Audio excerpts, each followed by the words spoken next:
मंगलम पुंडरीकाक्ष मंगलायतनो हरिही. आपण भाग्यवान आहोत मी याच्याकरता म्हणतो की गतवर्षी प्रयागराजला कुंभमेळा झाला. त्या कुंभमेळ्यामध्ये ज्यांना जाता आलं नाही, गेलेले स्नान करून आले असतील पण ज्यांना जाता आलं नाही त्यांच्याकरता आणि गेलेल्यांकरता सगळ्यांच्या करता बरं का, तो प्रयागराजचा कुंभमेळा आपल्या लातूरला येणार आहे. कधी येणार आहे लातूरला? तर येणाऱ्या 22 फेब्रुवारी ते 2 मार्च या कालावधीमध्ये तो कुंभमेळा भरणार आहे. म्हणजे फार मोठा दिव्य आणि भव्य स्वरूपाचा आतापर्यंत आपल्या लातूरला किंवा मराठवाड्यामध्ये झाला नाही असा मोठा भव्य आणि दिव्य अखंड हरिनाम सप्ताह त्या ठिकाणी होणार आहे.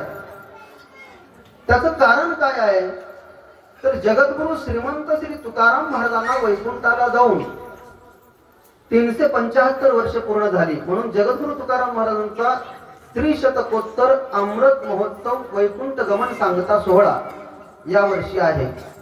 त्याचबरोबर भक्त शिरोमणी प्रेममूर्ती नामदेव महाराजांना समाधी घेऊन 675 वर्ष पूर्ण झाली.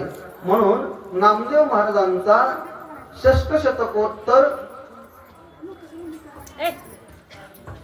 षष्टशतकोत्तर अमृत महोत्सव समाधी सांगता सोहळा या वर्षामध्ये आलाय. त्याचबरोबर कैवल्य साम्राज्य चक्रवर्ती विश्वमाऊली ज्ञानोबारायांचा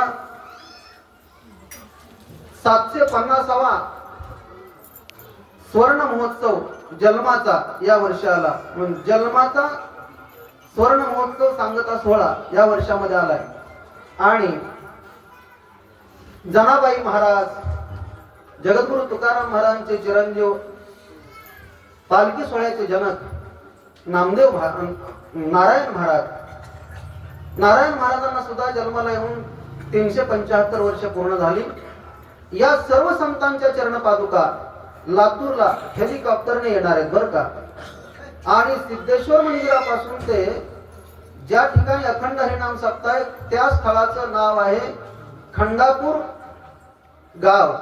खंडापूरच्या शेजारी 400 एकर जमीन आहे आणि त्या 400 एकर जमिनीमध्ये नामस्मरणाकरता वेगळाच मंडप, कीर्तनाकरता वेगळाच मंडप, भोजनाकरता वेगळाच मंडप, त्या ठिकाणी असं नियोजन असणार आहे. अर्थात लाखो लोक त्या ठिकाणी येणार आहेत 22 फेब्रुवारी ते 2 मार्च या कालावधीपर्यंत.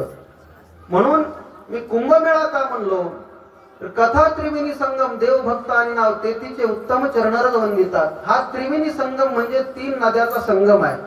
कथा, देव आणि नाम हा त्रिवेणी संगम बरं का. म्हणून कुंभमेळा.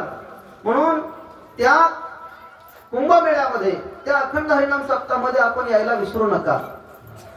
योगदान आपल्याला द्यावं लागणार आहे. एवढा मोठा कार्यक्रम म्हटल्यानंतर प्रत्येक संसारामधून 500 रुपये द्यायचे आणि 11 भाकरी द्यायच्यात. मतानं तुम्हाला जर असं वाटलं 11 भाकरी का हो महाराज, आम्हाला जास्त द्यायच्यात की 500 द्या की 500 द्या. हा 500 रुपये कसे महाराज, एवढं श्रीमंती आमची, एवढं पिकतंय आमच्या घरी, 500 रुपये कसे द्यावे? अहो 5000 द्यावं तुम्ही, काही अडचण नाही. इथे मीटिंग सुद्धा रेणुका मातेच्या मंदिरामध्ये झालेली आहे, तुम्हाला सगळं माहिती आहे.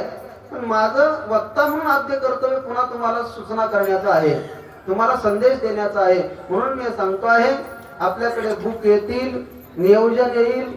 ते बुक आले तर आपण 500 रुपये काय देव वाटेल ती देणगी आपल्याला पावती फाडून द्यायची आहे. आणि भाकरी आपल्याला जेवढ्या द्यायच्या तेवढ्या द्यायच्या आहेत. आणि घरातला प्रत्येक माणूस एक निवडायचा आणि पारायणला बसवायचा. 25,000 लोक त्या ठिकाणी पारायणला बसणार आहेत. 25,000 गाते त्या ठिकाणी उपलब्ध आहेत. प्रत्येक घरातल्या माणसांनी त्या ठिकाणी पारायणाला बसायचंय. रोज कीर्तन ऐकायला यायचे त्या ठिकाणी बरं का. असा नयन रम्य असा सोहळा आपल्याला पाहायला मिळणार आहे. मग आपण जर नाही त्या ठिकाणी गेला तर कोणी आपल्या शेजारचं जर गेलं आणि मग काय बाबा काय भव्य आणि दिव्य सोहळा होता. आळंदी पंढरपूरच त्या ठिकाणी प्रगट झालेलं होतं, प्रयागराजच त्या ठिकाणी प्रगट झालेलं होतं. तुम्ही आलाच ना, पुन्हा खंत मनामध्ये राहू नये आपल्या. म्हणून आपण काय करा, सगळेजण त्या सोहळ्यामध्ये सहभागी व्हा आणि आपण आपलं पुण्य त्या ठिकाणी संचय करावा, आपल्या जीवनाचा आत्मोद्धार आत्मकल्याण करून घ्यावं. बस हाच संदेश तुमच्यापर्यंत मी या कथेच्या माध्यमातून पोहोचवत आहे. तरी आपण सर्वांनी त्या ठिकाणी उपस्थित राहावं. रामकृष्ण हरी, रामकृष्ण हरी, रामकृष्ण हरी.